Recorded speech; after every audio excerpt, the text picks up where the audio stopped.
Querida igreja, Pai do Senhor Jesus, é uma alegria estar aqui.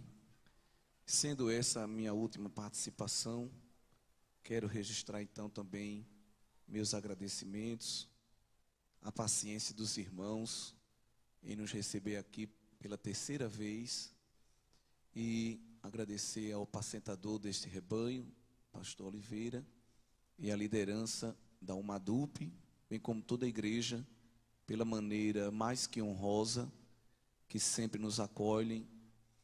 Não me sinto estranho aqui, evidentemente que somos membros do corpo de Cristo, mas a maneira carinhosa com a qual os irmãos nos recebem. Deus abençoe a todos, é uma alegria rever muitos irmãos, que Deus tem nos dado a alegria de conhecer e de congregar em alguns cultos, como a irmã Sayonara e sua família. Deus lhe conserve assim, nessa simplicidade e desse jeito espontâneo que Deus lhe deu. Meus irmãos, vamos voltar ao livro de Levítico, uma oportunidade tão maravilhosa que Deus tem nos dado de meditar nesse livro. Inclusive, quando acabou o culto ontem, eu fiquei ali surpreso com as mobílias, as réplicas, né? Se tivesse me avisado, eu tinha pedido para trazer, ia falando e mostrando, mas é claro, né, que estou brincando, mas muito bonito. E eu perguntei quem foi que fez, e os irmãos responderam, foi Bezalel e a Oliabe. Digo, então, tá certo. Glória a Deus, não é, irmãos? Que Deus abençoe o trabalho, até para isso tem galardão de Deus, viu? Tenho a certeza que há um galardão de Deus para esse tipo de trabalho. Não, evidentemente, se for pegar esse candelabro agora, pastor, botar aqui, todo mundo que for cultuar, olhar diante do candelabro, né, fazer uma misura, ou pegar a arca da aliança e botar os obreiros para carregar, que evidentemente não faz nenhum sentido, mas no sentido didático, no sentido de uma apresentação. Mas tem igreja por aí que o pastor está botando estola, mitra, tocando chofar, botando quipá na cabeça, e eu fico imaginando Jesus olhando tudo isso do céu e dizendo, vocês estão recosturando o véu que eu rasguei. Mas ele vai dar uma pancada na cabeça desse povo e vai ajeitar, eu creio que vai. Meus irmãos, nós paramos ontem no lugar santo, faltou entrar no Santo dos Santos. Quem quer entrar no Santo dos Santos? Glória a Deus. E o sacerdote, então, para entrar no Santo dos Santos, ele tinha aquele véu para lembrar a ele que era até ali e não mais adiante. Ninguém podia entrar no último recinto, o recinto sagrado. Somente o sumo sacerdote, e uma vez por ano, na convocação chamada por Deus de dia da expiação. Então o véu que separava o Santo dos Santos do lugar santo tinha essa ideia de impor um limite reverente naqueles que oficiavam dentro do tabernáculo. E evidentemente que para o sumo sacerdote, ou grande sacerdote, o sacerdote principal, era um grande privilégio adentrar, mesmo que anualmente, no Santo dos Santos. Privilégio esse que vinha carregado de responsabilidades. E essas responsabilidades vão ser descritas por Deus, mais especificamente a partir do capítulo 8, quando Deus mostra a Moisés a consagração de Arão e dos seus filhos. Não era só comprar o diploma de sacerdote. A partir do verso 6, nos mostra o texto que eles tinham que ser lavados com água, recebiam uma túnica, eram cingidos com cinto, depois um manto, um éfode, um cinto lavrado, o peitoral onde se carregava o urim e o tumim, a mitra sobre a cabeça, a coroa da santidade. Observe que não era de todo jeito, havia uma série de apetrechos da indumentária que caracterizava aqueles que oficiavam ali. E no verso 12, que é o mais principal, era derramado o azeite da unção sobre a cabeça do sumo sacerdote, representando também essa disponibilidade do poder que o Espírito Santo derramaria sobre a igreja no Novo Testamento, na Nova Aliança. Porque na Antiga Aliança, só 3 grupos de pessoas eram ungidos com óleo: reis, sacerdotes e profetas. Mais ninguém. E aqui nós vemos o sumo sacerdote recebendo este azeite da unção, apontando para uma realidade que Cristo ia inaugurar, quando não só reis, sacerdotes e profetas receberiam esta unção, mas todo crente, todo salvo receberia essa unção. Porque Pedro diz que nós somos nação santa, nós somos povo adquirido, nós somos sacerdócio real, glória a Deus, nós somos geração escolhida, e agora nós temos esse privilégio também de receber esta unção. Mas um privilégio que é carregado, evidentemente, de responsabilidades. E essas responsabilidades vão ser mostradas aí, do capítulo 8 ao capítulo 10, que exigia um nível de santidade muito alta do sacerdote. Porque tudo que envolvia o culto a Deus era relacionado à santidade. Porque Deus é santo. Então, santo era o tabernáculo, santas eram as ofertas, santas eram as mobílias, santas eram as festas, né, da convocação. Então, tudo no culto era santo, era consagrado, remetia à ideia de pureza, para entrar num contraponto ao culto pagão, o culto de matriz cananeia, que era um culto que envolvia oferendas aos mortos, sacrifício de humanos, prostituição cultural, relações sexuais ilícitas, automutilação. Então Deus vai criar um tipo de culto isento de todas essas mazelas, para reafirmar a santidade dele. E se tem uma coisa que caracteriza a personalidade de Deus, é a sua santidade. Hoje os artistas sobem nos trios elétricos por aí e quer dar aula sobre quem é Deus, e todo mundo diz logo que Deus é o que, igreja? Amor. É o que as pessoas querem dizer que Deus é. Mas nós temos que entender que os atributos de Deus não se resumem somente ao amor. Aliás, os atributos de Deus, eles coexistem numa perfeita harmonia, e um não anula o outro. Antes de Deus ser amor, ele é santo. Isso faz parte de Deus, é inerente a Deus.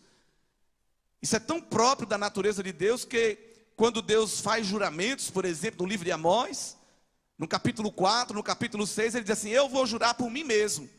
Eu vou jurar, eu vou testemunhar pela minha santidade, mostrando que aquilo fazia parte da sua personalidade. Então, o culto a Deus tem que envolver santidade, é pré-requisito, porque Deus não aceita qualquer coisa. Essa ideia da dispensação da graça, de que o culto agora é mais simples, é mais fácil, pode vir de todo jeito, que Deus recebe, porque só está interessado no coração, isso é um grande erro, porque quando nós lemos o Levítico, acompanhado da carta aos Hebreus, como eu disse ontem, a gente percebe que a liberdade, ela vem acompanhada de responsabilidade. E Deus vai dar aqui no capítulo 17 até o capítulo 26 de Levítico, aquilo que os estudiosos chamam de código da santidade. Leis que retratam um santo viver cotidiano. É interessante que alguém diz assim: não, olha, aqui na igreja eu sigo o padrão, mas lá fora eu fico mais light, mais diet. Aqui dentro eu boto tal roupa, eu me sinto de um jeito, eu canto um hino, fico bem comportadinho, mas lá fora é mais à vontade. Deus, ele não enxerga a gente com essa fatia, uma maneira de ser aqui e uma maneira de ser acolá. Tanto que em Levítico ele dá uma relação de regimentos, de como o crente deveria se comportar no culto, e do capítulo 17 ao 26, como o crente deve se comportar no dia a dia. Ou seja, o padrão de santidade que ele exige aqui dentro é o mesmo que ele exige lá fora. Porque enquanto a gente está lá fora, alguém olha e diz: é hebreu, adora ao Deus Jeová. Conheço, isso aí é crente, isso aí é servo do Altíssimo, isso aí é filho de Deus. Então o mundo, ele tem que entender que é indissociável a nossa prática da nossa confissão. E o princípio que está aqui em Levítico, evidentemente serve para nós ainda hoje. Uma prova de que Deus não recebe qualquer oferta e nem qualquer ofertante, no capítulo de número 21, versículo 21, o Senhor diz: nenhum homem da semente de Arão, o sacerdote, em que houver alguma deformidade, se chegará para oferecer as ofertas queimadas do Senhor. Falta nele há. Não se chegará para oferecer o pão do seu Deus. Só podia exercer o sacerdócio se tivesse DNA da tribo de Levi. Mas ainda assim não podia apresentar nenhum defeito físico, não podia ser anão, não podia ter um defeito na perna, não podia ser cego e tantas outras coisas que vocês conhecem. Nem deformidades na pele Deus aceitava. Ah, então Deus é racista, Deus tem isso, tem aquilo, de fobia contra esse tipo de pessoa, aquela. Claro que não. O princípio aqui é que Deus queria alguém perfeito. Só que a perfeição aqui, ela era demonstrada no aspecto físico. Na nova aliança, a perfeição que Deus exige é moral. Aí eu pergunto aos irmãos, qual é a perfeição mais difícil? A física ou a moral? Isso é uma pergunta retórica, para você fazer aí uma análise. Então o culto da nova aliança, a exigência é muito maior. Agora, claro, eles não deixavam de ser filho de Arão. Eles continuavam sendo filho de Arão. Mas não podiam exercer o privilégio do ofício por completo. Eles podiam até entrar na tenda da congregação. Eles podiam comer da oferta, porque eles iam viver daquilo. Eles eram de linhagem sacerdotal, mas eles não podiam apresentar ao Senhor o sacrifício. Então alguém que está em imperfeição moral, talvez ainda continue sendo filho de Deus. Talvez continue frequentando o culto.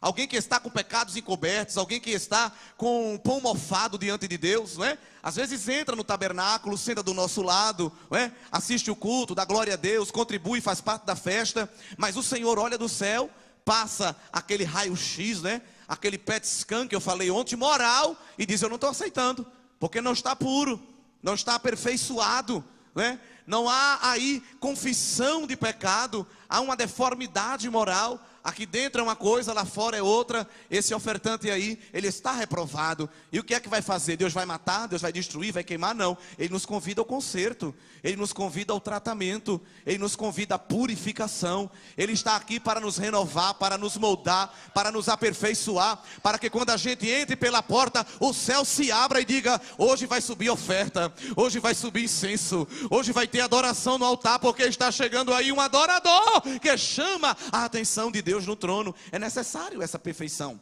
perfeição moral, perfeição espiritual. Mas não basta você vir arrumado, bonito, tranquilo, ser dizimista fiel, comprar toda a lição da EBD, ter a farda de todos os congressos da UMADUP. Não adianta você ter a sua foto no quadro dos pioneiros, se evidentemente você não tem o que oferecer a Deus. E se o que você oferece é de todo jeito. A denúncia de Malaquias ao culto daquela época é que o povo trazia pão mofado, trazia animal coxo para Deus, e Deus ficou irado com aquele culto e usou Malaquias para denunciá-lo. Aqui em Levítico, no capítulo 22 e no versículo 20, essa história de que Deus recebe qualquer louvor, o que importa é o coração. Isso não tem guarida bíblica. Capítulo 22, versículo 20, Deus diz: nenhuma coisa em que haja defeito oferecereis, porque não seria aceita a vosso favor. Tem que vir, tem que trazer alguma coisa. O que você vai entregar tem que entregar completo e ainda tem que ser de qualidade, senão Deus não recebe. Então esse culto de improviso, esse culto se vira nos 30, esse arrumadinho de culto que é feito de última hora, Deus na nova aliança ainda continua rejeitando. Porque quando nós nos achegamos à santidade de Deus, não é qualquer coisa que vai chamar a atenção dele, não é? Agora que tarefa difícil, hein? Para a gente chamar a atenção de Deus, nós falhos, imperfeitos que somos. Porque se eu levantar aqui e disser: quem é perfeito nessa noite, levanta a mão e dê um glória. Não sei se alguém tem coragem de levantar a mão. Eu não tenho. E Deus sabe que a gente é falho, imperfeito, inconclusos nesta caminhada. Por isso que Ele providenciou Cristo. Veja aí Colossenses capítulo 2. Jesus veio para completar o que faltava. Jesus não veio realizar o sonho da casa própria, nem veio fazer você dar a volta por cima, nem veio lhe dar a vitória para quem te viu ver agora você no palco, nada disso. O que foi que Jesus veio fazer? Colossenses capítulo 2, versículo 9. Porque nele, Cristo, habita corporalmente toda a plenitude da divindade, e estais perfeitos nele, que é a cabeça de todo principado e potestade. Tem solução para a nossa imperfeição: Cristo em nós. Observe que Paulo não diz: vocês são perfeitos, porque ser é diferente de estar. Paulo diz que nós estamos, é uma posição.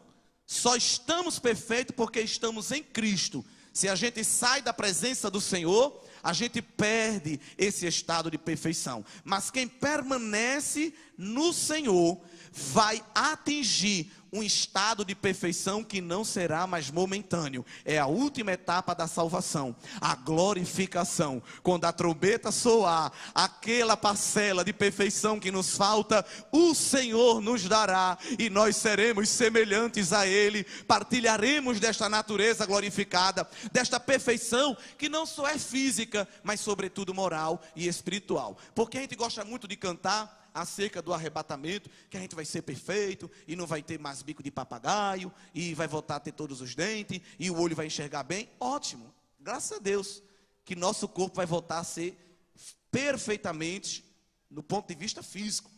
Ninguém vai mancar lá, ninguém vai ter nenhuma deficiência, glória a Deus. Mas o principal motivo da nossa alegria é a perfeição moral que o Senhor vai realizar em nós. Porque Deus não está interessado em medidas físico-anatômicas. Deus quer que a gente seja parecido com Cristo. Essa é a meta de todo crente. É caminhar em perfeição até atingir a estatura de varão perfeito. E isso não é medida de bíceps nem de tríceps. Isso é um padrão de código de vida, de santidade, moral, ética e espiritual. Alguém olhar de longe e dizer, é crente, eu vejo Deus nele, eu vejo Deus nela. E o mundo às vezes não sabe nem denominar essa perfeição espiritual, não é? Aí diz assim, irmã, eu vejo que você tem algo bom, você transmite boas vibrações, né? Alguém olha assim lá na faculdade, no trabalho, eu sinto que você tem uma energia positiva, seu santo bateu com o meu, nada disso. É porque eles não sabem dar nome às coisas, mas o mundo que anda em trevas está testificando inconscientemente que há um reflexo.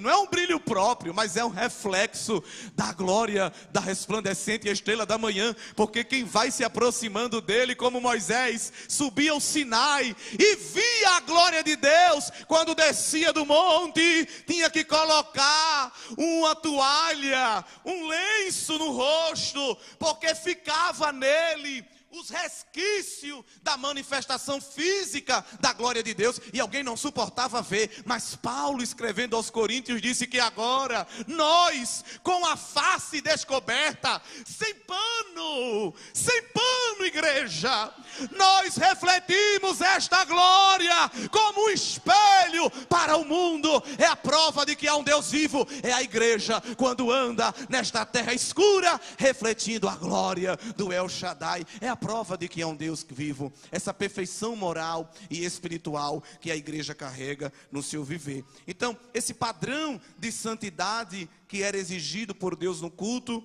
que também era exigido no dia a dia de vida, era o caminho para a manifestação da glória de Deus. Só há manifestação da glória de Deus aonde há santidade. E o projeto de Deus não era criar um bocado de robô para ficar fazendo a tarefa a todo instante na sua presença. O objetivo de Deus, como eu disse ontem, repito, era revelar-se, era mostrar a sua presença, era mostrar a sua glória. Observe em Êxodo, um livro um pouco antes, no capítulo 36, ou melhor, na verdade, no capítulos anteriores, 29, quando o Senhor diz, já no verso de número 38, isto pois é o que oferecereis sobre o altar, 2 cordeiros de 1 ano cada dia continuamente, um cordeiro de manhã e outro à tardinha. Era 2 sacrifícios diários no mínimo. Isso aqui fala de fidelidade na adoração. Deus queria olhar para o altar e ver sempre uma oferta. O pastor perguntou aqui quem tinha coragem de vir uma semana para o culto. Às vezes a gente faz culto lá 3 dias, tem que implorar os irmãos para vir. Implorar. Tem irmão que se vem para um culto de tarde, ele entra num estado de semicoma que ele não consegue vir de noite. Se ele vir para um culto na segunda e na terça, na quarta ele já está pedindo clemência. Tem que ficar uns 3 dias em casa para se recuperar. Só vim lá no domingo. No Antigo Testamento, Deus disse: eu quero olhar para o altar de manhã e ver a fumaça. subindo. Eu quero olhar para o altar no entardecer e quero ver a fumaça subindo. Eu quero vocês ir dormir de noite, mas de madrugada olhar para o altar e ver a fumaça subindo. Olha, igreja, isso é mistério, é lindo. Porque o sacerdote ia dormir, mas antes de dormir, ele já deixava a oferta do dia seguinte pré-pronta. Pré-pronta. Para quando chegasse de manhã, já está tudo pronto. Só tirar a cinza do altar, colocar mais lenha para o fogo reacender e o sacrifício já estava pronto para de manhã, logo cedo, Deus já fazer isso. Estou gostando. Me agrada, me alegra, me satisfaz a adoração do meu povo. Estou recebendo. E o sacerdote já passava o dia trabalhando, mesmo que não viesse ninguém trazer oferta, o sacerdote já tinha providenciado pelo menos 2 para o Senhor durante o dia. Hoje a gente vai chamar uma pessoa para cantar, repito, ela ainda vai procurar o CD, decidir qual é o hino que vai cantar, procurar onde é que está o instrumento, onde é que coloca o cabo. E Deus no trono de braço cruzado perguntando assim, qual é a hora que começa esse culto? Aqueles que pregam e acham que são mais crentes que todo mundo, não prepara nada, não estuda, quando chega aqui, deixa eu ver o que eu vou falar, irmão. Não, isso aqui não, Deus. E outra parte, é a geração do improviso, do arranjado. Povo que não sabe onde está a lenha, aleluia. Povo que não sabe onde está o cordeiro. Povo que não sabe mais, pastor, me perdoe falar isso, não sabe mais nem onde está o tabernáculo, zanzando pelo deserto, dizendo eu quero ver a glória. Você não vai ver glória nenhuma. A glória tem endereço certo, e ela passa pelo serviço, pela adoração, pelo quebrantamento, pela humilhação, pela vida consagrada, pelo caminho de santidade, por uma vida prostrada no altar de Deus. Senhor, eu não quero sair daqui. O pardal encontrou casa, a andorinha ninho para si. Eu encontrei os teus altares, Senhor. Olha onde crente gosta de estar, no altar. Hoje o povo quer estar no pedestal, num palco da vitória, num palanque do milagre. O povo quer estar elevado para todo mundo ver. Lugar de crente não é se elevando, lugar de crente é se derramando no altar. Para entrar no altar eu me abaixo, para entrar no altar eu me humilho, para entrar no altar eu me derramo, porque grande somente é o Senhor. Nós todos somos vistos com Ele como nada. Altar, eu encontrei os teus altares. O povo hoje quer a cadeira de honra. O povo hoje quer o patamar, a passarela dos vitoriosos. A passarela que nós vamos andar é a do sangue de Jesus, o novo e vivo caminho que Ele nos consagrou. Anda nessa estrada cheia do sangue do Calvário, que ela desemboca no Santo dos Santos, onde a glória de Deus é revelada na vida daquele que lhe presta um culto aprazível. Esse é o caminho, essa continua sendo a receita. E Deus diz, eu quero que tenha sacrifício de dia, eu quero que tenha sacrifício ao entardecer. Qual é o propósito disso? Um mero rito? Uma mera matança de animais? Não. Verso de número 42. Este será o holocausto contínuo por vossas gerações, a porta da tenda da congregação perante o Senhor, onde vos encontrarei. Olha aqui, encontro. Deus é Deus de encontro. Onde vos encontrarei para falar contigo ali. Os outros deuses, o homem vem, fala e nada. O Deus Jeová, quando a gente chega, Ele já está esperando. Veio, não foi? Vai me entregar o que eu pedi? Está disposto a me adorar? Te prepara, porque eu vou falar contigo, eu vou trabalhar na tua vida. E ali virei aos filhos de Israel, para que por minha glória sejam santificados. A presença de Deus não faz a gente tirar o pé do chão e pular. A presença de Deus não faz a gente ter delírio e ter êxtase e depois ir para casa e continuar a mesma coisa. Quem está envolvido na glória de Deus vive santificado, porque a presença de Deus tira as mazelas, arranca as sujeiras, tira os catombos. Tem gente que pula, corre, e quando dobra a esquina, vai falar de novo de Netflix, de Big Brother Brasil, vai falar de tanta coisa, não fala nem do culto. Se você pergunta qual foi a palavra, sei não, foi tanta glória que eu nem me lembro. Que mentira, a glória de Deus não causa amnésia, né? A glória de Deus, pelo contrário, fixa em nossa mente o que ele falou, porque Moisés não tinha gravador de voz, Moisés não tinha câmera para gravar o que Deus estava falando, não. Ele passava 40 dias em cima do monte e Jeová descendo o rolo, entregando conteúdo, e quando ele descia, ele vinha com o fax de Jeová, ele vinha com um livro, está aqui o que Deus falou. A presença dele foi gloriosa, mas gerou conteúdo, e esse conteúdo transforma, esse conteúdo edifica, esse conteúdo lapida o povo para ser santo ao Deus El Shaddai. Hoje a pessoa diz que sobe o Monte Sinai, roda, roda, roda, cai, e quando você pergunta o que teve, ele diz: não sei, só foi que foi mistério, foi muito mando, foi muito fogo. Isso é uma pipoca de micro-ondas. Instala com 2 minutos, mas depois de 3 minutos não tem mais nada para instalar. Você ainda bota de novo mais 1 minuto para ver se sai alguma coisa, não sai mais nada. E depois de 30 segundos fora do micro-ondas já está murcho. Mas quem tem altar com fogo de manhã e de tarde, de manhã e de tarde, de manhã e de tarde é diferente. Aleluia. Ele vem para o congresso segunda, terça, quarta, quinta, sexta, sábado, domingo. Depois de 15 dias você encontra com ele, a fumaça ainda está subindo. Irmão, como é que tu está? Eu ainda estou mastigando, minha filha, a palavra daquele dia. Tu lembra que Deus falou assim?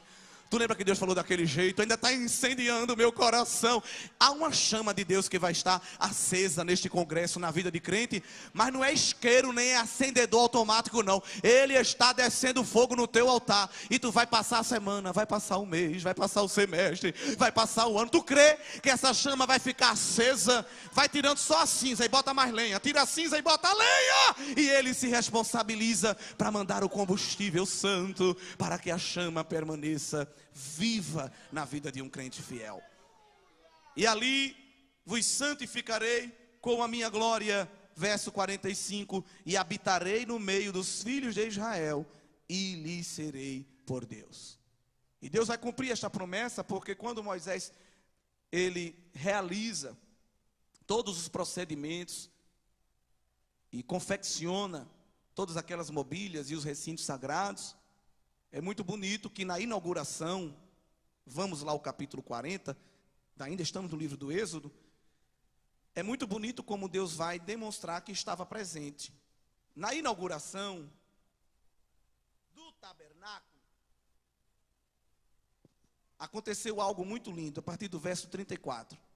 Então, depois que estava tudo pronto, quando a gente vai só cortar a fita, que entra tocando com a banda, aquela coisa linda de inauguração de templo, vê o que aconteceu.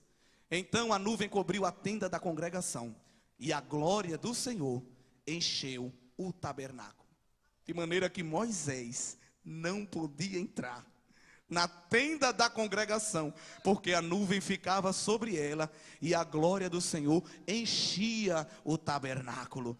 Vem Moisés todo ancho para cortar a fita e inaugurar. Quem disse que ele conseguiu entrar? Porque a glória física de Deus preencheu aquele ambiente. Todo mundo que estava lá fora via que Deus estava ali presente. Isso se repete no segundo livro das Crônicas, capítulo 7. Quando Salomão também cumpre os requisitos e inaugura o templo físico. Agora não mais tabernáculo móvel. O templo era físico, era fixo. E quando ele vai inaugurar também, que vai entrar o grupo de sacerdotes, não consegue. Porque a glória de Deus encheu o templo. E que coisa tremenda, como aqui em Êxodo, Deus fez cair fogo do céu. Não precisou de fósforo. Cadê o fósforo? Não. Ele é a fonte do céu. Ele acendeu um fogo tremendo, e aquele fogo e aquela glória encheu o ambiente. A fumaça do holocausto subiu, e o povo soube que Deus estava recebendo aquele culto. Quando Deus recebe um culto da congregação, ele responde com fogo e glória. Só termine de cultuar quando Deus respondeu o seu culto com fogo e glória. Eu estou falando algo aqui que é sério, e é para um povo que é pentecostal, mas antes de ser pentecostal é crente. Se você cultua Deus e o seu culto não é respondido com fogo do Espírito Santo e a glória de Deus, seu culto ainda não subiu. Sua oferta ainda não foi aceita. Você está dependendo da oferta dos outros, do culto dos outros, mas agora a responsabilidade é individual. Deus exige de nós um sacrifício que seja aprazível a Ele, para que Ele possa responder o nosso culto com fogo e com glória. Isso independente de cantor, de pregador, de orquestra, de grupo, de banda, de missionário, de apóstolo, de anjo, de arcanjo, de querubim. O negócio é você e Deus. Deus e você. Ele está olhando para o teu altar. Se a oferta estiver aparelhada, o céu já está se abrindo para abrir caminho, para o incenso subir e a glória de Deus descer. A receita é simples. Só que Deus sabe que a gente é falho e imperfeito. Nós muitas vezes erramos no caminho, e se depender da nossa eficiência e da nossa eficácia, quase nenhum culto vai ser aceito. O povo de Israel tinha muito cuidado, porém às vezes ainda derrapava, fugia das regras. Um exemplo seríssimo foi Nadab e Abiú. Nadab e Abiú cresceu vendo como eram as coisas de Deus. Estavam naquele grupo que junto com Moisés, Arão, Josué e 70 anciãos subiu o Sinai e viu a glória de Deus descer, Deus se apresentar fisicamente. Eles viram os pés de Deus. Deus é espírito, claro, mas ali é uma figura da teofania de Deus. E ficaram maravilhados. Eles sabiam qual era o regulamento de Deus. Viram seu pai ser consagrado por Moisés para oficiar como sumo sacerdote. Não eram frequentadores de culto, eram pessoas que estavam relacionadas ao sacerdócio levítico. Eles conheciam a lei. Nadab e Abiú, filhos de Arão. Eles viram Moisés e Arão entregar uma série de sacrifícios a Deus, ficar 7 dias lá dentro da congregação para receber a aprovação divina. Só no 8º dia que saíram para poder entregar a oferta. E foi algo tão tremendo que Deus recebeu, porque Moisés não disse para Arão: cadê o isqueiro? Não, eles só levantaram a mão, moveram a oferta diante do povo, e Jeová do céu, sem acendedor automático, sem isqueiro, sem fósforo, acendeu a chama. O povo ficou maravilhado. Rapaz, o negócio é sério. Esses homens são crentes. Porque tem gente que é assim, pega o céu com a mão. Só que a gente olha o efeito, mas não sabe como é que está os bastidores lá do dia a dia.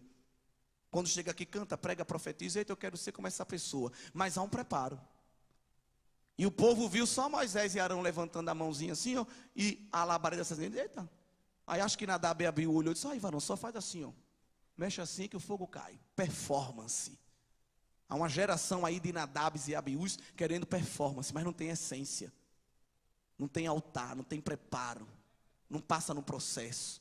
Não tem momento a sós com Deus. Não visita o lugar secreto. Não dobra o joelho para orar. Não lê Bíblia. Mas quando chega dentro da congregação, isso é Dragon Ball Z, isso não é poder de Deus, não. E quem não quer as coisas de Deus vai buscar em outra fonte. Moisés e Arão sabiam qual era a fonte, mas eles sabiam e não fizeram. Pegaram fogo estranho, ninguém sabe de onde foi esse fogo. O autor sagrado não fez questão de dizer de onde era, porque coisa estranha não precisa estar dando muito crédito, nem muita visibilidade. Mas denunciou que eles pegaram fogo estranho. Eram as pessoas erradas, na hora errada, fazendo a coisa errada. E foram fazer a mesma performance, o mesmo trejeito. O Deus que manda fogo, que Ele é o próprio fogo, mandou um fogo consumir os dois. Na minha casa não. Pode ter roupa de crente, credencial de crente, mas se não estiver na santidade, eu não permito oficiar diante do meu povo. Deus ainda exige esse padrão de santidade, viu? Tem muito Nadab e Abiú aí dentro dos templos, achando que Deus se engana com performance. Ele ainda tem fogo para consumir alguém que está na sua presença indevidamente. Ele ainda consome. Não que ele vai fulminar na hora do culto, mas ele ainda remove. Ele ainda remove, igreja. E o negócio foi tão sério que Deus disse para o pai, Arão: nem chore. Você está proibido de chorar. Isso é para o povo aprender que diante de mim há um elevado padrão de santidade para oficiar na minha presença. E vai colocar logo 2 pessoas no seu lugar. Há 2 outros sacerdotes que vão substituir Nadab e Abiú. E eu quero dizer com isso que Deus sempre tem alguém para colocar para fazer a obra dele. Aleluia. Eleazar e Itamar, capítulo 10, versículo 6. Eles foram convidados para dar continuidade, pois eram também filhos de Arão. Deus sempre tem alguém na brecha para usar nos seus mistérios. Deus sempre tem alguém preparado para envolver na sua glória. Você é um dessa geração que foi chamada para fazer a diferença. Enquanto alguém não valoriza mais as coisas de Deus, enquanto alguém chega no culto depois que começa, vai embora antes de terminar, vai de todo jeito, ainda tem alguém dizendo: Senhor, me ensina.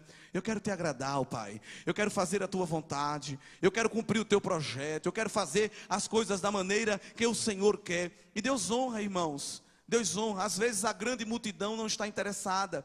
Às vezes a grande multidão não está envolvida, mas há um povo dentro do povo, que coisa, né? Que está na brecha, está no altar. Senhor, é fogo e glória, eu só quero isso. É glória e fogo, é fogo e glória. Eu não vim aqui para outra coisa não. Aí por causa de 2, 3, 4, meia dúzia, que está no altar com oferta queimada, incenso suave na narina de Deus, o fogo e a glória é derramada, e uma multidão é beneficiada. Isso acontece ainda nos dias atuais. Mesmo Deus orientando, esses homens às vezes erravam. Deus era tão organizado, alguém acredita a Henry Ford, né, a divisão de trabalho, mas quem criou isso foi Deus. Porque o povo era seminômade e vivia se mudando de um lado para o outro. Toda hora tinha que montar e desmontar aquele tabernáculo. Deus dividiu 3 grupos: os filhos de Gerson, os filhos de Coate e os filhos de Merari. Um grupo era responsável pelas lonas, pelas cortinas, pelos véus. Outro grupo era responsável pelas mobílias propriamente dita. E outro grupo era responsável pelas colunas, pelos varais, pelas pinças. Vê como Deus é organizado. Tinha gente para carregar até o varal. E quem era para carregar varal, carregava varal. Quem era para carregar a arca, carregava a arca. Quem era para carregar a cortina, carregava a cortina. Os filhos de Corá, isso é interessante, a Bíblia é toda encaixada. Os filhos de Corá não entraram nessa lista, mas eram descendentes levíticos, né? Por isso que eles escreveram aquele salmo lindo, dizendo assim: Senhor, eu prefiro habitar nas portas da tua casa do que nas tendas da impiedade. Porque os filhos de Corá via os filhos de Gerson, de Coate e de Merari entrar, pegar os utensílios, carregar. Eles eram também da descendência levítica, mas não podia. Mas se contentava somente ficar na porta. Oh Deus, só na porta já está bom. O que a gente quer é te adorar. O que a gente quer é fazer a tua vontade. A igreja, Deus deu o privilégio de entrar no Santo dos Santos, e tem gente se comportando como se estivesse lá fora da porta.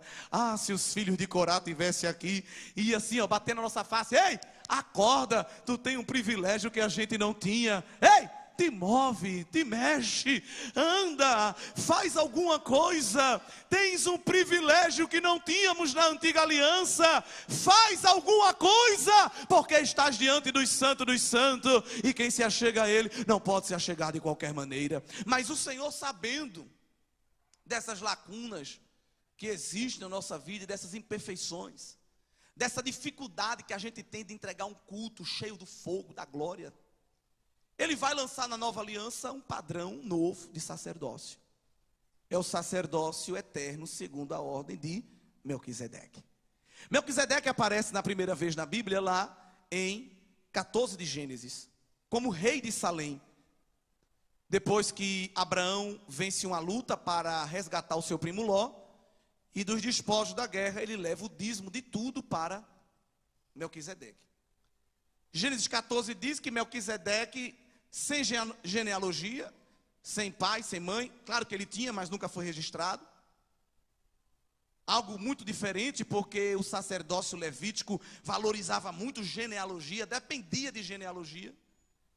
Mas o rei de Salém, que além de ser rei, era sacerdote, o que não era permitido. Os irmãos lembrem aí de Uzias.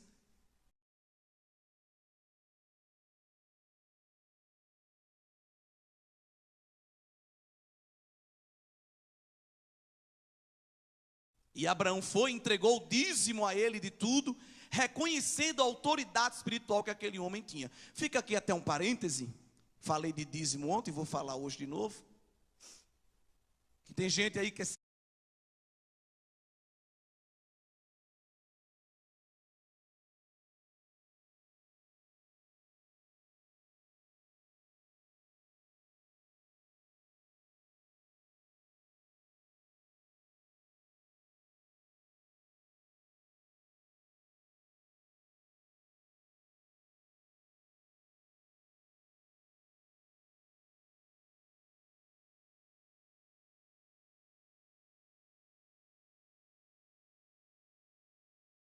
que vai aparecer o sacerdócio de Cristo.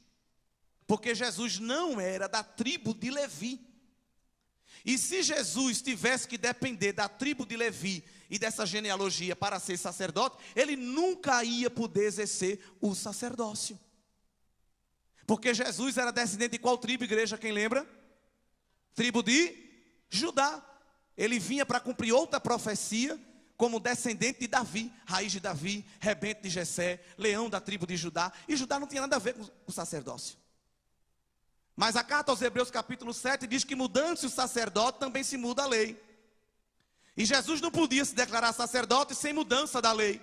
Mas Deus fez a mudança na lei, para poder instituir Jesus. Porque Jesus não era golpista não. A lei foi mudada para dar o direito a ele mesmo. Porque do jeito dessa geração mimimi, iam dizer que até Jesus é golpista.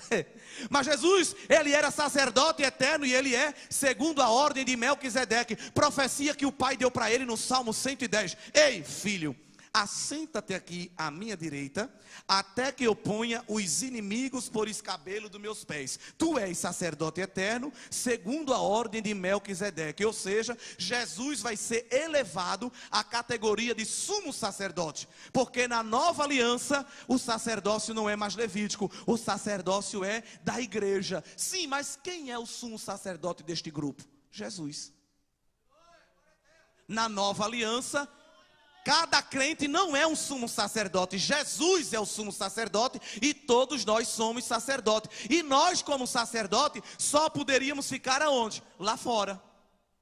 Recebendo as ofertas, trazendo ela para o altar do holocausto, lavando-se na pia e depois entrando no lugar santo e esperando o sumo sacerdote vir uma vez no ano e expiar os nossos pecados. Aí vem Jesus.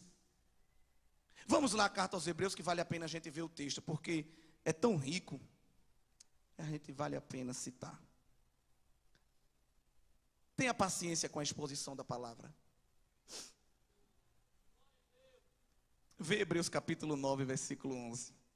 Mas vindo Cristo, o sumo sacerdote dos bens futuros, por um maior e mais perfeito tabernáculo. Esse tabernáculo não é mais de cetim, de madeira de acácia, de púrpura. Esse tabernáculo é eu e você, viu, igreja? O autor sagrado diz que ele não é feito por mãos, não é desta criação.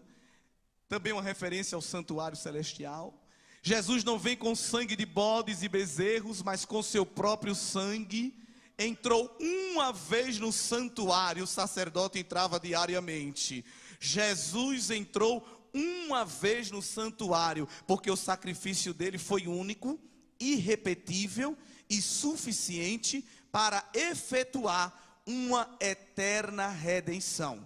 Capítulo 10, versículo 11 diz que todo sacerdote aparece cada dia, ministrando e oferecendo muitas vezes os mesmos sacrifícios. Tinha sacerdote que entregava centenas de sacrifícios. Era tão cansativo que depois vai ser instituído turnos para que os sacerdotes trabalhassem, porque era muita gente pecando. O povo peca todo dia, então todo dia tinha que levar oferta para pedir perdão. Mas Jesus entrou uma vez só. Verso de número 12. Mas este, havendo oferecido um único sacrifício pelos pecados, e está sentado para sempre à destra de Deus, daqui em diante, esperando até que os seus inimigos sejam postos por escabelos dos seus pés. A Bíblia, ela é muito encaixadinha. Ela pega Levítico, ela pega Salmos, pega Hebreus e vai costurando a história da redenção.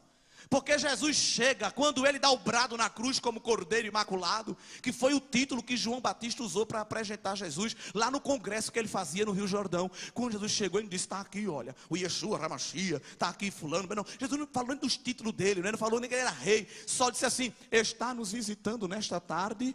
Quando ele viu, né, Jesus chegando, ele se alegrou. O Cordeiro de Deus que tira o pecado do mundo. João Batista, que alguém tinha como doido, ele abriu uma escala teológica. Abre escala, né? Que você abre apenas assim. Ele fez um salto. Ele pegou o Antigo Testamento e Novo Testamento assim com a mão e juntou juntou, irmão, numa frase só. Porque ele pega Jesus, que é cordeiro, mas não é cordeiro qualquer, não era mais um cordeiro, era o cordeiro. E o cordeiro espia, era algo que era um paliativo, era transitório, era passageiro. Mas Jesus não espia pecado, Jesus tira. Tirar aqui significa destruir, extirpar, extinguir, rasgar, desfazer a existência. Aquele cordeiro mudo que foi para o matadouro sem dar uma palavra, passou na mão do Sinédrio, passou na mão de Pilatos, passou na mão de Herodes, passou na mão de uma turba enlouquecida, dizendo: crucificam, crucificam. E alguém pensa que foi Roma que crucificou, que foi o Sinédrio que crucificou. Nada disso. Ele mesmo se entregou, ele se fez maldição por nós, porque ele era cordeiro desde a fundação do mundo, para derramar o sangue que purifica o nosso pecado. Ele é oferta perfeita. Aliás, o sacrifício levítico não envolvia só o holocausto. Tinha uma oferta que era feita com farinha, e aquela farinha era misturada, era feito um bolinho de farinha. Com o quê? Com a mão. Aquela oferta representava Cristo sendo moído. Toda vez que o ofertante fazia aquele bolinho de farinha, ele estava representando Cristo sendo esmagado na cruz. Vê que coisa tremenda da Bíblia. E Levítico diz que aquela farinha não se faz bolo só com farinha, né? Farinha com farinha não gera bolo. Tem que botar algo líquido. E o texto bíblico diz que era para deitar nela azeite. Porque Jesus tinha uma grande característica: o Espírito do Senhor era sobre ele. Lembrando que no Antigo Testamento o Espírito Santo descia sobre alguém, aquela pessoa fazia a tarefa e depois ele saía. Mas Jesus, quando chega no culto, na sinagoga, senta na cadeira de Moisés. É como eu chegasse aqui hoje, sentasse na cadeira do ilustre pastor. Rapaz, que é isso? Chegasse aqui agora, rapaz, procura o teu lugar. Jesus sentou na cadeira do sumo sacerdote, porque ele é sumo sacerdote eterno, segundo a ordem de Melquisedeque. Pegou o texto de Isaías 61 e começou a ler. Profecia e cumprimento, tudo junto num dia só. O Espírito do Senhor, ele diz assim, desceu, baixou, não, está sobre mim. Ele é sobre mim, porque ele me ungiu para pregar boas novas ao quebrantado. Ele me enviou a curar, ele me enviou para declarar soltura aos cárceres. Ei, era o bolo de farinha sendo amassado, mas o azeite sendo derramado nele. Quando ele chegava para pregar, não tinha cameraman, ele não tinha transmissão, ele não tinha assessor, ninguém carregava a pasta dele. Mas quando ele abria a boca, cadeia se quebrava, sepultura se fechava, lepra ia embora, enfermidade batia retirada, até o vento e o mar obedecia, porque o azeite estava derramado naquele homem. Aleluia, aleluia. E Jesus vai ser essa oferta perfeita, mas é um grande mistério, que ele só não vai ser oferta, ele também vai ser ofertante. Ele vai ser sacrifício e vai ser sacerdote ao mesmo tempo. E na cruz, quando ele brada como cordeiro sendo moído, ele também agora, depois que entrega o seu espírito, vai começar a atuar como sumo sacerdote. E a gente viu que quando ele dá o brado, ele rasga o véu do templo para entrar simbolicamente no santuário celestial, como sumo sacerdote eterno. E dizer ao Pai, pronto, eu entreguei a oferta perfeita. A oferta foi aceita. A oferta foi entregue. Fiz pelo povo. O pecado do povo agora está pago. A cela da condenação eu já risquei. O acusador chegou atrasado. Jesus, irmão, fez uma visita na sepultura para pegar a chave da morte e do inferno, mostrando que o poder de Satanás não estaria mais com o próprio Satanás, porque o inferno e a morte já receberam voz de derrota. Deus ainda dá a eles parcialmente certo poder, mas é limitado, até que Jesus, por fim, vença a morte, que é o último inimigo a ser vencido, disse Paulo. Mas só nessa visita que Jesus fez, ele pegou a alma dos justos tudinho, tirou dali do seio de Abraão e levou para o terceiro céu, onde o justo está agora. Até o local onde o justo fica esperando a ressurreição mudou, só numa visita que Jesus fez. Quem é meu, me siga. E levou aquele povo todinho. Isso é tremendo, né? Diz o texto bíblico, quando ele brada na cruz, as sepulturas se abriram e muitos mortos foram ressuscitados. E é uma coisa tão linda, porque Paulo diz que Jesus é a primícia dos que dormem. Eles ressuscitaram, mas não foi como aquele livro de Incidente em Antares de Érico Veríssimo, não. Não ficou aquele sensacionalismo, não. Eles só apareceram depois que Jesus apareceu. Onde é que eles ficaram esses 3 dias? Ninguém sabe, até Jesus ressuscitar. Mas depois que Jesus aparece e visita, e tantas pessoas lhe veem, quase 500 testemunhas oculares, é que eles vão aparecer. E Jesus agora entra no santuário celestial, entrega essa oferta perfeita, mas ele vai fazer uma coisa que nenhum sacerdote e nenhum sumo sacerdote fazia. O sacerdote trabalhava o dia todo, mas trabalhava em pé. Na réplica do santuário não tem cadeira. Alguém pode perguntar, cadê a cadeira? Não tem. Cadeira é um negócio da nova aliança, de culto da gente. A gente passa mais tempo sentado. Mas na antiga aliança era em pé o tempo todinho. Sacerdote não se sentava nunca. Mas Jesus, que é sumo sacerdote eterno, segundo a ordem de Melquisedeque, Hebreus capítulo 8, ou melhor, que nós acabamos de ler, Hebreus capítulo 10, diz que ele, terminando o sacrifício, quando terminou a tarefa, sentou-se. Alguém achou ruim porque ele sentou na cadeira de Moisés na sinagoga? No santuário celestial ele terminou o exercício e sentou à direita de Deus, onde ele está agora, símbolo de toda a autoridade e todo o poder que lhe foi confiado. O sistema sacrificial levítico foi abolido e agora a igreja está diante de um novo tipo de culto. E o que é que ele está fazendo lá sentado? Ele está esperando Deus colocar o inimigo como escabelo do seu pé. O que é escabelo? É aquele banquinho que o rei apoia o pé para descansar. Deus Pai prometeu para Deus Filho em Salmo 110, fica aqui assentado na minha direita, até que eu declare completamente vitória, quando tu esmagar de uma vez por toda a cabeça da serpente, que é Satanás. Satanás está aprontando um bocado de coisa aí contra a igreja. Satanás está fazendo aí o mundo virar de cabeça para baixo. Ele se esquece que tem uma profecia relacionada a ele. Não é a igreja que pisa na cabeça do diabo, não. É o sumo sacerdote eterno que está no santuário celestial. Uma cadeira foi colocada para ele e ele está aguardando o dia em que ele vai descer vitorioso com a igreja para declarar a derrota do anticristo, para declarar a derrota do falso profeta, para declarar a derrota do diabo e por fim também da morte, quando lançará no lago do fogo e do enxofre. E não pense que isso é alegoria, isso é simbolismo e nem é metáfora teológica, isso é realidade. Deus é espírito, Deus não tem barba, cabelo branco. Deus é espírito, mas Jesus ele tem corpo físico, ressuscitado, glorificado, foi ascenso aos céus, e alguns irmãos nossos tiveram o privilégio de vê-lo. O primeiro foi Estevão, porque quando Estevão estava prestes a ser apedrejado, que começou a pregar, os fariseus olhou para o rosto dele. Quem chega no santuário celestial e entrega a oferta que Deus se agrada, recebe a glória. Quando olharam para o rosto de Estevão, disseram, ele está parecendo um anjo. Um homem que estava prestes a morrer. Quem está prestes a morrer está com síndrome do pânico, está com ansiedade, está tomando pedindo para você tomar um calmante. Estevão disse, eu estou vendo ele, eu estou vendo Deus sentado no trono, e eu estou vendo Jesus. Agora o que Jesus fez foi tremendo. Ele não disse que Jesus estava sentado. Estevão disse, eu estou vendo o Filho em pé à direita dele. Jesus fez questão de se levantar para recepcionar o primeiro mártir da igreja. Vem, bendito de meu Pai, para o reino que está preparado desde a fundação do mundo. Com todo respeito, a igreja não precisa da ONU, a igreja não precisa da Unesco, a igreja não precisa da Greenpeace, do Ibama, de nada, porque a igreja tem o dono dela, que cuida dela, que protege ela, que guarda ela e que vem buscá-la adornada para participar da festa memorial do Cordeiro. Aquela ceia maravilhosa e bendita, aquela última ceia que ele fez com os discípulos e disse, bebei, comei, participe, meus amigos e irmãos, beba do meu cálice. Eita, que promessa tremenda é aquela de Mateus 26. Eu não beberei convosco de novo, até que beba de novo convosco no reino de meu Pai. A festa está preparada e o sumo sacerdote eterno vai servir o banquete para a noiva adornada que vive aqui em santidade.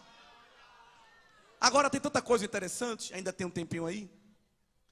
É que Moisés, quando entregou a oferta e Deus aceitou, respondeu com fogo e glória. Salomão e seu grupo de sacerdotes, quando inaugurou o templo, Deus recebeu a oferta, recebeu com fogo e glória. E Jesus, que é oferta e ofertante perfeito, Deus também vai dar a ele resposta de fogo e glória. E Jesus já tinha profetizado isso em João, quando disse assim, eu vou, mas não vos deixarei órfãos. Eu vou mandar outro Consolador. Eu pedi ao Pai, Ele vai ficar no meu lugar. Vai vos lembrar, vai vos ensinar, vai convencer, vai santificar. Porque o Espírito Santo não é só para a gente regalar o olho e ficar se tremendo, não. O Espírito Santo é para fazer a gente mais santo, mais conhecedor da Bíblia. Crente que é cheio do Espírito Santo, mas não sabe declamar o Salmo 23, é cheio de outra coisa. O Espírito Santo só tem um pouquinho. Porque o Espírito Santo, quando entra num homem, quando faz morada, ele muda aquele homem para melhor.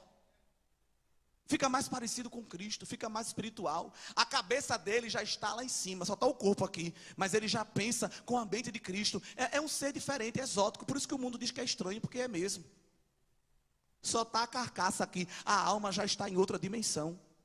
Tu vê esse Siquinha, quando tu entrou, fulano olhou para tu da cabeça aos pés. Vi não, minha filha, porque o que eu estou vendo é outra coisa. Eu estou vendo trono de glória, eu estou vendo carro de glória. Eu estou vendo exército de fogo, eu estou vendo o anjo trabalhando de um lado para o outro. Eu estou vendo o leão rugindo. Eu tenho tempo de ver. Tu vê esse bichinha, que irmã fulana veio com a mesma bolsa o dia todinho, não está nem cobrando com o sapato. Vi não, minha filha. Eu estou vendo é aquele que tem o cabelo branco como a lã, o olho como chama de fogo, o pé como latão reluzente. Eu estou em outro nível. Eita. Mandou sobre da ganecherebecaia. Tem crente ainda pegado às coisas da terra. Ei, terreno, sobe de nível. Chega mais perto do santuário celestial, porque Cristo está lá te esperando para revelar a glória de Deus no culto que ele recebe. Jesus vai subir ao céu, vai entregar a oferta perfeita, vai inaugurar um novo culto. Deus agora vai responder com fogo e glória. Pentecoste, que o pastor leu aqui, Atos 1.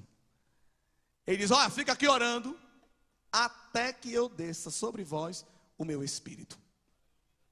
Então o culto de Jesus, que foi o culto mais perfeito que a história já viu e verá, foi respondido por Deus com um derramamento do Espírito Santo.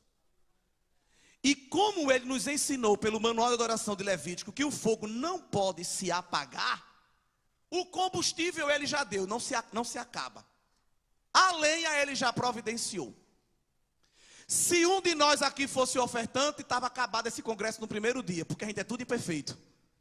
Até a oferta ele providenciou, que é ele mesmo.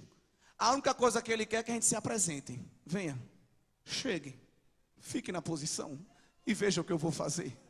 Eu sou oferta, eu sou sacerdote, você vai ser somente o tabernáculo. Eu vou fazer morada em você e vou fazer o processo todinho. Agora venha, fique perto de mim, entre na minha presença para você ver o que eu vou fazer. Vai ser glória dentro de glória, glória acima de glória. Quando você pensar que o rio está gostoso, eu mando o anjo rodar o cordel e você ainda mergulha um pouco mais, porque a minha presença é inesgotável. É fogo e glória, é glória e fogo. Ficai até que do alto sejais revestidos de poder. E Deus responde com o quê? Com poder. E aquele poder não é um poder mirabolante, extasiante, não é uma utopia, é um poder que vai ser percebido até com os órgãos do sentido. Eles vão ver, eles vão ouvir, eles vão sentir. Eles ouvem um vento impetuoso, eles veem chamas de fogo, eles sentem o terremoto. Rapaz, o que é isso? Eu não só sei que é bom. É bom. E aquele fogo, irmão, vai tomar aqueles homens e não vai ser um isqueiro que vai durar só um dia do congresso. Aquele crente que quando toca um hino aforrosado, ele marcha todinho. Quando o hino termina, ele já para. Gente, que fogo é esse? Que depende de trilha sonora. Eu quero ver marchar sem trilha sonora. Eu quero ver rodopiar sem o batuque. Aí eu digo que é fogo mesmo. Aqueles homens que estavam trancados em casa com síndrome do pânico. Aqueles homens que estavam em casa trancados com medo do sinédrio judaico, do Império Romano. Da turba que queria também, quem sabe, terminar crucificando-se por serem seguidores de Cristo. Aqueles homens que não tinham coragem de abrir a porta para ver quem estava batendo. A prova é que Jesus, quando chega, não bate a porta. Lá em João 20, Jesus atravessa a porta, não porque ele é fantasma, corpo glorificado. Porque se ele batesse, ninguém vinha abrir. E naquele tempo não tinha interfone para dar uma olhada, nem olho mágico. Mas Jesus já chega no meio da sala. Paz seja convosco, porque ele é o príncipe da paz. Jesus podia chegar dizendo, Pedro, agora estou te vendo, Pedro. Até tu, né, João? Ei, Tiago, tu era tão valentão, cadê tu? Jesus não chegou com ranço, com amargura, chegou com perdão. Paz seja convosco, meus irmãos. Recebei o meu Espírito. Aí deu uma amostra grátis do que ia acontecer em Pentecoste. Soprou o Espírito. Os homens ficaram muito animados. Os homens ficaram animados, irmão. Ficaram cheios. Agora o negócio tá bom. Vamos continuar orando. Quando Jesus sobe, né? Eles ficam tristes assim. Os anjos aparecem e dizem: varões Galileu, por que estão olhando para cima? Esse Jesus que vocês viram subir, vocês vão ver descer do mesmo jeito. E ele subiu. Aleluia. E é tanto poder. O fogo e a glória de Deus é derramado, que o Pedro, que tinha voltado a pescar, porque pensava que Jesus não queria mais nada com ele, e depois que Jesus vai na beira da praia, faz mais uma vez a pesca maravilhosa, e manda ele apacentar as ovelhas, vai ser o pregador da primeira cruzada evangelística da igreja. Sem muita homilética, sem muita hermenêutica, ele era um homem simples, sem cartaz divulgando que ele ia pregar, sem carro de som, mas cheio do fogo e da glória. Quando abriu a boca e pregou, quase 3.000 almas aceitaram a Jesus. Deu trabalho para a equipe do discipulado pegar o nome de tudinho. Eu não sei como foi que fizeram naquele dia, mas não se perdeu ninguém. Aquele povo entrou na mesma tocha, no mesmo manto, e ficava todo mundo orando, dando glória, lendo a palavra, dividindo o pão, indo para o culto na casa, no campo, na caverna, no palácio, aonde fosse. E o Pedro, que estava com medo, agora pega a Bíblia e vai para o templo orar. Eu quero orar, varão, eu quero dar glória, eu quero fazer a vontade de Deus, porque quem é cheio do fogo e da glória não fica só dentro da igreja, ele vai para fora, ele vai para a rua, ele vai arrancar a alma da garra do inferno. Aí ele chega na porta do templo, tem lá um paralítico, que era colocado ali para receber uma esmolinha. Quando ele vem passando com Pedro e João, o paralítico estende a mão: me dá uma ofertinha, benção. Eu parafraseio, eu não posso nem fazer tanto isso, mas foi pedir logo a Pedro. Pedro tinha pedido um emprego, Jesus não garantiu renda para ele. Se Pedro fosse eu, ia dizer assim: varão, se tu soubesse com quem tu está falando, era eu que estava te pedindo, tu estava me dando, porque a situação que eu estou não está boa. Mas Pedro deu o que tinha, disse: meu filho, eu não tenho não, dinheiro não, mas o que eu tenho eu te dou. O homem tinha acabado de vir do Pentecoste. Aleluia. Com todo respeito à profissão, eu conheço uma fisioterapeuta, vou te dar 6 meses um voucher, e tu fica aí fazendo exercício até andar. Não, meu filho, é na hora e no caixa, sem burocracia. Em nome de Jesus eu te digo, levanta e anda. O homem, irmão, não só levantou e andou não, o homem pulou. Quando chegaram, estava um doido lá dentro pulando, né? Aqui alguém pula, a gente acha estranho, a gente que é pentecostal, mas que é isso? Imagina lá, no templo, os judeus, e o homem lá: glória a Deus, glória a Deus, glória a Deus, glória a Deus, glória a Deus. Que é isso, menino? Tá doido? Tô não, tu é curado. Eu nunca andei, mas agora chegou um homem e tocou e mandou andar. Era o fogo e a glória de Deus fazendo efeito na igreja pentecostal.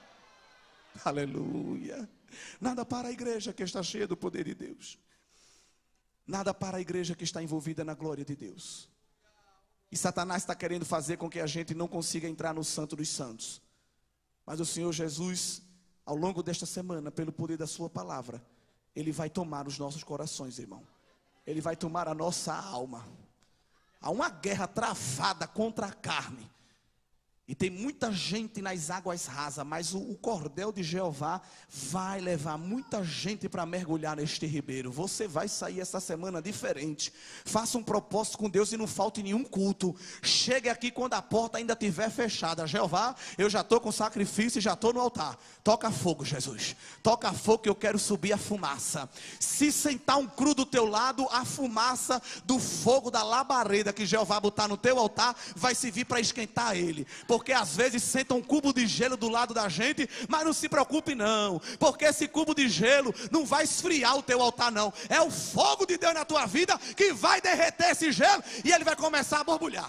Vai começar a borbulhar. Eita, isso é mistério. Ei, anda sobre mim, tio. E alguém vai dizer: o que é isso? É a labareda de Jeová, aquecendo a alma, aquecendo corações, para ser cheio da presença de Deus. Abre a tua mão e recebe labareda de Deus.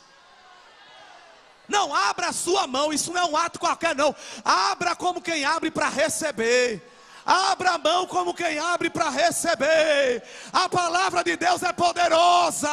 Receba labareda, labareda, labareda, labareda. É fogo santo, é fogo vivo, é fogo pentecostal, é fogo que queima a frieza, é fogo que queima a vaidade, é fogo que queima a irreverência. Você vai sair incendiado deste congresso e a tua vida vai ser uma chama para incendiar muitas vidas. Assim diz o Senhor Jeová. Receba fogo na sua alma, receba fogo no seu coração. Você vai cantar no fogo, vai pregar no fogo, vai evangelizar no fogo. O professor da EBD vai dar até a lição no fogo, vai ter que se segurar para não falar em língua. Jesus, o que é isso? Tu não pedisse para eu derramar fogo? Tu não pedisse para eu incendiar a tua alma? Receba a graça, igreja. A igreja que vai subir é uma igreja cheia do fervor, é uma igreja cheia da glória, é uma igreja cheia e impactada pela presença do Deus El Shaddai. É tempo de crente vir de casa pegando fogo, aleluia. Mas não é pegando fogo do estresse não, é o fogo do Espírito.